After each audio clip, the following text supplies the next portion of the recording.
안녕하세요, 청취자님. 오늘 저희 딥다이브 오신 것을 환영합니다. 이번 시간에는 청취자님께서 공유해 주신 자료들, 이걸 바탕으로 한번 깊이 들어가 보려고 하는데요. 하나님의 그 초월성부터 시작해서 피조 세계 안에서 우리의 여정까지 이걸 하나의 이야기처럼 쭉 따라가 볼까 합니다. 네, 반갑습니다. 아주 흥미로운 주제가 될 것 같아요. 주신 자료들, 그러니까 성경 구절이랑 또 그 해석들을 가지고요. 하나님의 그 광대하심, 또 시간과 공간이라는 틀 안에서 우리가 어떻게 존재하는지, 그리고 구원의 길을 보여주는 상징적인 구조 같은 것들, 이런 핵심 통찰들을 좀 같이 살펴보는 게 이번 목표입니다. 좋습니다. 그럼 첫 번째 핵심 통찰부터 바로 들어가 볼까요? 자료들에서 딱 눈에 띄는 게 하나님하고 우리 피조 세계 사이의 이 뭐랄까 규모 차이가 정말 엄청나다는 건데요. 역대하 보면 하늘들의 하늘이라도 하나님을 모실 수가 없다 그러고 네, 그렇죠. 또 이사야서에서는 모든 민족이 그냥 물 한 방울 아니면 먼지 같다. 와, 이거는 뭐 상상이 잘 안 되네요. 맞아요. 그 규모가 정말 가늠하기 어렵죠. 근데 여기서 중요한 포인트는요. 그 로마서 8장 같은 구절들을 근거로 자료들이 해석하는 걸 보면 시간이나 공간 있잖아요. 뭐 현재일이나 장래일, 높음이나 깊음 이런 것들이 하나님을 제약하는 게 아니라는 거예요. 아, 제약하는 게 아니라요? 네, 오히려 하나님이 만드신 피조물이라는 거죠. 시간과 공간 자체가요. 예레미야서에도 하나님은 천지에 충만하시다 이렇게 말씀하시잖아요. 그러니까 이 시간과 공간은 그분 안에서는 사실 아주 작은 부분일 뿐이다 이런 해석인 거죠. 와, 시간과 공간이 피조물이다. 이 해석은 정말 좀 신선한데요. 놀랍네요. 그럼 우리 인간이나 뭐 천사 같은 피조물들은 이 만들어진 시간과 공간 안에서만 존재한다. 이런 뜻이 되는 거군요. 우리는 시간을 이렇게 순서대로 경험하고 또 동시에 여러 장소에 있을 수도 없으니까요. 바로 그 점입니다. 그리고 그게 또 자유의 의지 개념하고 연결이 돼요. 자료들의 해석을 따라가 보면 하나님께서 이 시간과 공간이라는 어떻게 보면 완벽하게 통제된 환경 속에서요. 우리 피조물한테 자유의 의지를 주셨다는 겁니다. 아, 자유의지요? 네. 그래서 선과 악 사이에서 진짜 선택을 하게끔 하셨다는 건데 중요한 건 이 선택에는 납득이 필요하다고 봐요. 납득이요? 그러니까 이해하는 거? 네, 맞아요. 왜 그런 선택을 해야 하는지에 대한 진정한 이해 그리고 자발적인 동의 같은 거요. 그래서 우리가 시간 속에서 경험하고 배우면서 점차 이해에 이르는 그런 과정이 있다는 거죠. 그렇군요. 이 시간과 공간 안에 우리가 존재한다는 개념 위에 자료들이 또 되게 흥미로운 그림을 하나 제시하는데요. 바로 실제 성전이라는 개념이요. 히브리서 보면 지상의 성막은 하늘에 있는 것의 모형과 그림자다 이렇게 나오잖아요. 네, 히브리서 8장 5절 말씀이죠. 네. 그럼 이 하늘에 있다는 실제 구조는 어떻게 묘사하고 있나요? 자료들에서는? 제시되는 해석을 보면요. 여러 층위가 있는 걸로 설명을 해요. 가장 아래쪽에는 그 죄 아래 있는 것들을 태우는 곳, 이걸 하데스나 소울이라고 보는데 성막의 번제단하고 연결을 시키죠. 재물을 태우니까요. 아, 번제단. 네. 그 위에는 죄랑 분리되는 걸 상징하는 유리바다가 있다고 하고요.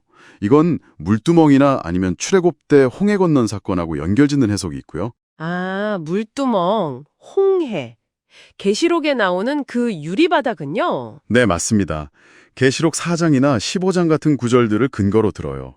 그리고 더 위로 가면 이제 천사들의 영역인 하늘, 거기가 성소에 해당하고 가장 높은 곳에 하나님의 보좌가 있는 지성소가 있다. 이렇게 설명합니다. 와, 꽤 복잡하면서도 상징적인 구조네요. 그럼 자연스럽게 궁금해지는 게 이 구조로 그럼 어떻게 접근한다고 해야 하나요? 이동한다고 해야 하나요? 그건 어떻게 묘사되죠? 죄와 죽음을 뭔가 이겨내는 것하고 관련이 깊어 보이는데요. 고린도전서나 계시록 보면 출애굽 때 홍해 건너는 이미지가 쓰이잖아요. 네, 맞아요. 아주 중요한 포인트인데요. 이 통로, 이 길은 오직 예수님을 통해서만 열린다고 자료들은 하나같이 강조합니다. 아, 오직 예수님을 통해서만? 네, 요한복음이나 계시록 같은 곳을 인용하면서 예수님이야말로 참 빛이시고 또 문이시고 길이시고 더 나아가서 성전 그 자체이시기 때문이라는 거죠. 그렇군요. 빛, 문, 길, 성전 자체? 그렇죠. 그래서 구원이라는 건 결국 죄로부터 분리되어서 마치 물두멍에서 씻는 것처럼요. 그렇게 하나님의 임재 앞으로 나아가는 과정이고 이 길을 통과한 사람들은 계시록 15장에서처럼 모세의 노래와 어린 양의 노래를 부른다. 이렇게 해석을 합니다. 아, 그럼 정리를 좀 해보면 이 어마어마하게 크신 하나님 안에 우리 피조 세계가 있고 우리는 그 안에 시간과 공간이라는 법칙에 어느 정도 묶여 있지만 예수님을 통해서 그 죄와 죽음의 한계를 넘어서 하나님의 임재로 나아가는 길이 열려 있다. 이런 이야기군요. 네, 그렇습니다. 그리고 자료들이 그리는 최종 그림은 계시록 20장 같은 데서 보듯이 결국 죄와 죽음, 하데스 이런 것들이 다 사라지고 오직 예수님과 함께하는 사람들만 남는 그런 상태인 것 같고요. 정확합니다. 그리고 이 모든 이야기는 결국 하나님의 절대적인 주권을 다시 한번 확인시켜주는 거죠. 골로새서 1장에서 말하는 것처럼 모든 피조물은 예수님 안에서 또 예수님을 통해서 그리고 예수님을 위해서 창조됐고 또 그분에 의해서 유지된다는 것. 아, 유지된다는 점도 중요하네요. 네, 사도행전 17장이나 히브리서 1장 같은 곳에서도 하나님이 모든 생명의 근원이시고 만물을 붙들고 계신다는 걸 보여주죠. 그래서 우리한테는 너무나 실제적인 이 시간과 공간이라는 것조차도 이사야 40장의 해석처럼 궁극적으로는 하나님 앞에서 보면 정말 한없이 작은 것이다. 이걸 다시 생각하게 만드는 것 같아요. 네. 오늘 청취자님 자료 덕분에 정말 하나님의 초월성부터 시작해서 시간과 공간 속 우리의 위치, 그리고 이 영적인 여정의 어떤 상징적인 지도까지 아주 깊고 어떻게 보면 좀 방대한 개념들을 같이 탐구해 볼 수 있었네요. 네, 저도 흥미로웠습니다. 이 모든 해석의 중심에는 결국 하나님의 궁극적인 실제와 주권, 그리고 창조와 구원의 핵심에 계신 예수님에 대한 메시지가 담겨 있는 것 같아요. 모든 것이 그분 안에서 의미를 찾는다. 이런 관점인 거죠. 네, 맞습니다. 자, 마지막으로 저희 청취자님들께서 한번 좀 곱씹어 볼 만한 질문을 하나 던져드리고 싶은데요. 만약 이 자료들의 주장처럼 시간 자체가 하나님 안에 있는 피조물이라면 하나님의 관점에서 볼 때 이미 일어난 과거의 사건들이나 아니면 아직 펼쳐지지 않은 미래의 가능성들은 과연 어떤 의미를 가질까요? 한번 깊이 생각해 보시면 좋을 것 같습니다. 오늘 딥다이브는 여기서 마치겠습니다.